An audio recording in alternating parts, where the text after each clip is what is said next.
दोस्तों नमस्कार।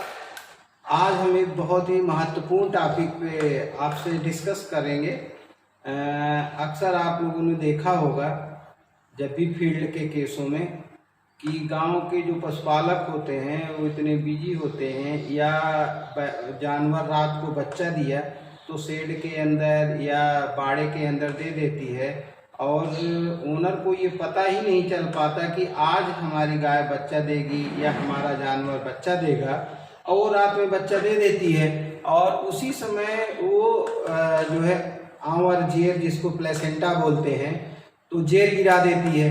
और जब जेर गिरा देती है तो अक्सर जानवर की कोशिश रहती है कि वो अगर नहीं हटाया जाए वहाँ से तो वो खा लेते हैं। तो सपोज जानवर उसको जो है जेर को खा लिया है।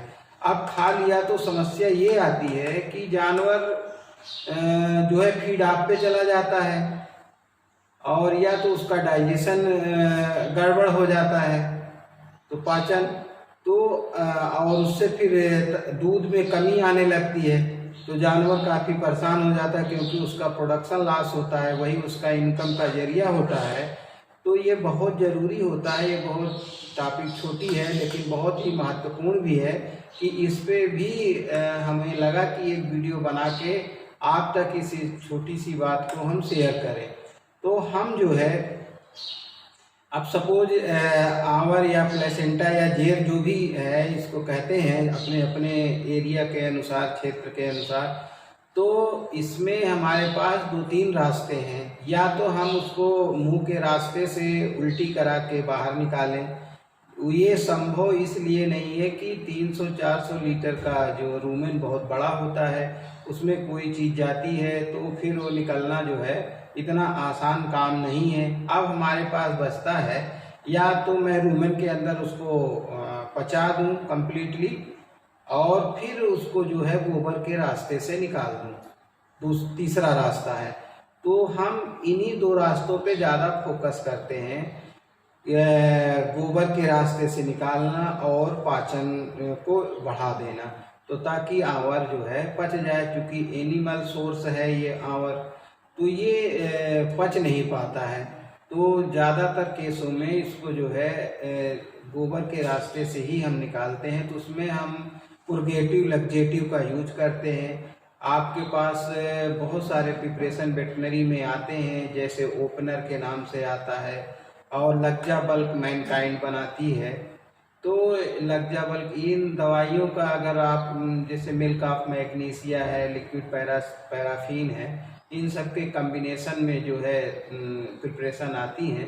तो अगर आप इनका उपयोग करते हैं तो बहुत ईजिली जो है गोबर के रास्ते से गोबर पतला होता है, और वो फिर आंवर जो है छोटे छोटे टुकड़ों में कट कट के निकलती है। तो ये होता है। और दूसरा, हम इसमें जो है प्रीबायोटिक प्रोबायोटिक का उपयोग करते हैं। जैसे बोलस बायो बूस्ट आता है, या बोलस हंगर क्विक आती है, या बोलस जो है रूमबियान आती है, और रूमिनोजेसिक आती है। तो ऐसे प्रिपरेशन बहुत सारी कंपनियां जो है अलग अलग कंपनियां बनाती हैं।